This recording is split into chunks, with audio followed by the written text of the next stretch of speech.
जिनकी प्रसन्नता के लिए ब्रह्मा भी एक शूद्र कार्य का संपादन नहीं कर सकते और जिनके चरणों के एक बार आश्रय लेने से देवेंद्र का भाग्य चमक उठा तथा उन्हें अखंड राज्य लक्ष्मी की प्राप्ति हो गई, वे भगवान गणपति देव आप लोगों का कल्याण करें।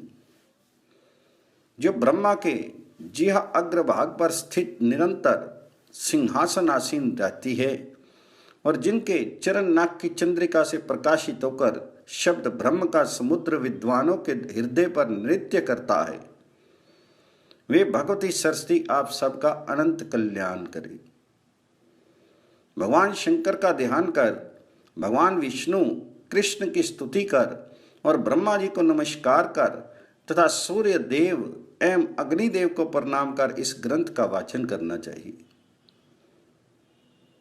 एक बार धर्म के पुत्र धर्मवेता महाराज युधिष्ठिर को देखने के लिए व्यास, मार्कंडेय, मांडव्य, शांडिल्य, गौतम, शातातप, पराशर, भारद्वाज, शौनक, पुलत्स, पुलय तथा देवऋषि नारद आदि श्रेष्ठ ऋषिगण पधारे।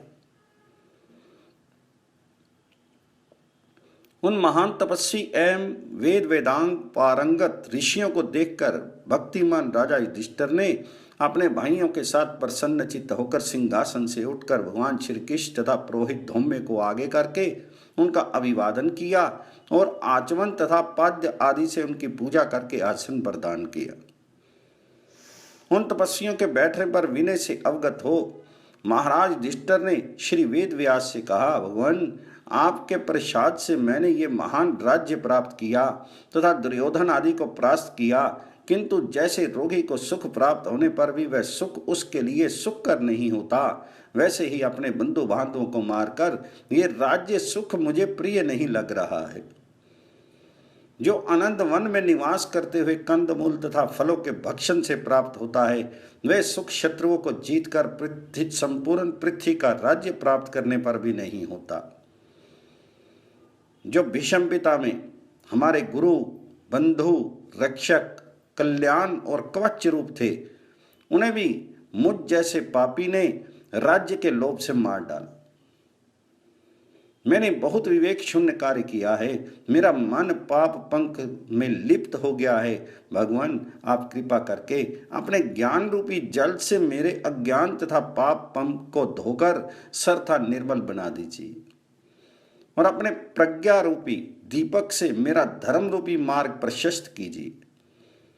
धर्म के संरक्षक ये मुनिगण कृपा कर यहाँ आए हुए हैं। गंगा पुत्र महाराज भीष्म पिता में से मैंने अर्थशास्त्र, धर्मशास्त्र, मोक्ष शास्त्र का विस्तार से श्रवण किया है। उन शांतनु पुत्र भीष्म के स्वर्गलोक चले जाने पर अब श्री कृष्ण और आप ही मैत्री एवं बंधुता के कारण मेरे मार्गदर्शक हैं।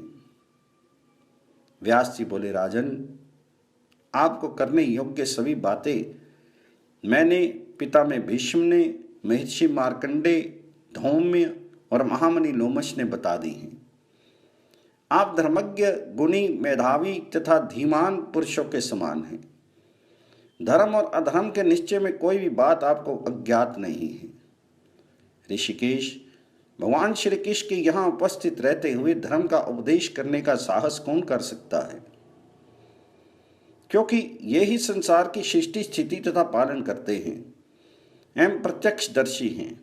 अतः ये ही आपको उपदेश करेंगे। इतना कहकर तथा पांडवों की पूजा ग्रहण करके बादरायण व्यास जी तपोवन चले गए। महाराज युधिष्ठिर ने पूछा, भगवान ये जगत किस में प्रतिष्ठित है, कहाँ से उत्पन्न होता है और इसका कहाँ लय होता है? इस विश्व का हेतु क्या है? पृथ्वी पर कितने द्वीप, समुद्र तथा कुलाचल हैं?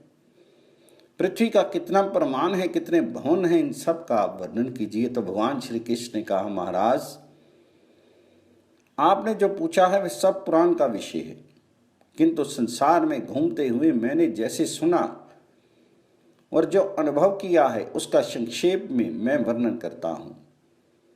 सर्ग, प्रतिसर्ग, वंश, मनवंतर और वंश अनुचरित, इन 5 लक्षणों से समन्वित पुराण कहा जाता है।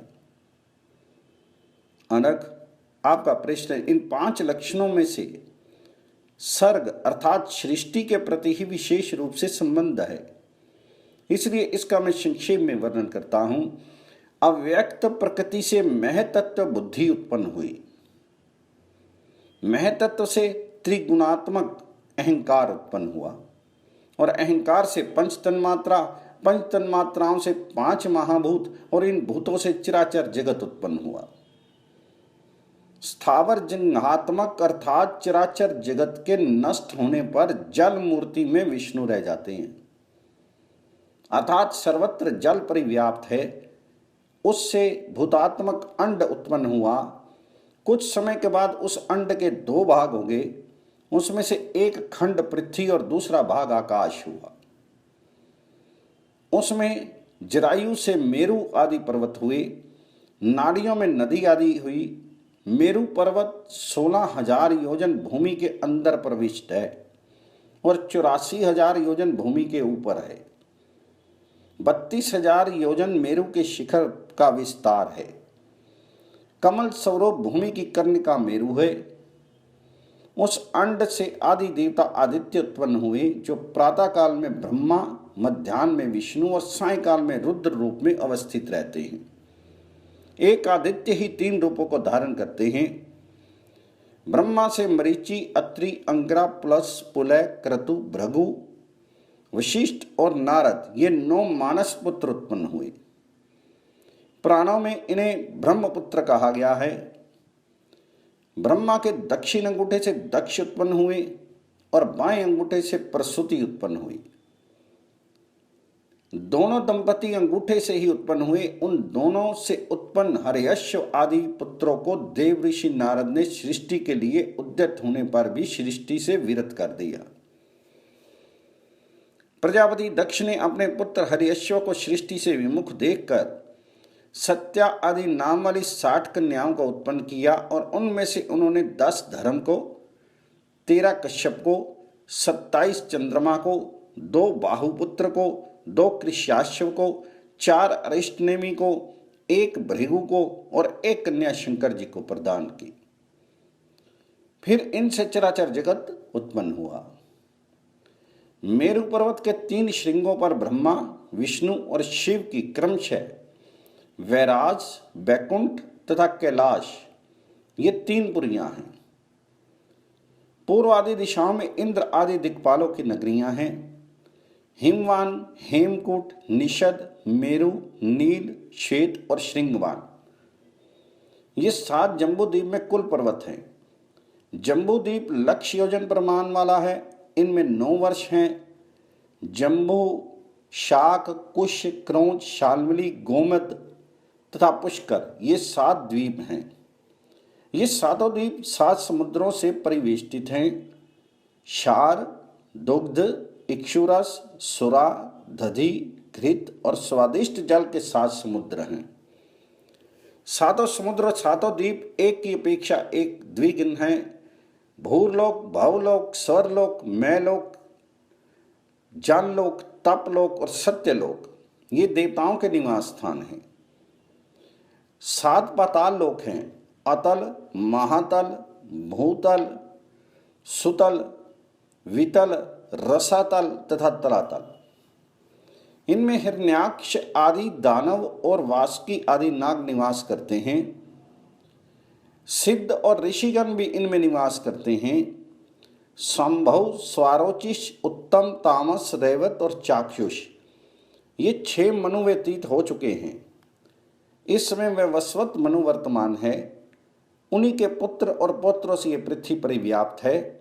12 आदित्य, 8 वसु, 11 रुद्र और 2 अश्विनी कुमार, ये 33 देवता वैवस्वत मनवंतर में कहे गए हैं। विप्रचिति से दैत्यगण और हिरण्याक्ष से दानवगण उत्पन्न हुए हैं। द्वीप और समुद्रों से समन्वित भूमि का परिमाण 50 कोटि योजन है। नौका की तरह ये भूमि जल पर तैर रही है। इसके चारों ओर लोकालोक पर्वत है। नैमितिक, प्राकृत, आत्यांतिक और नित्य, ये 4 प्रकार के पले हैं जिससे इस संसार की उत्पत्ति होती है। प्रलय के समय उसी में इसका लय हो जाता है।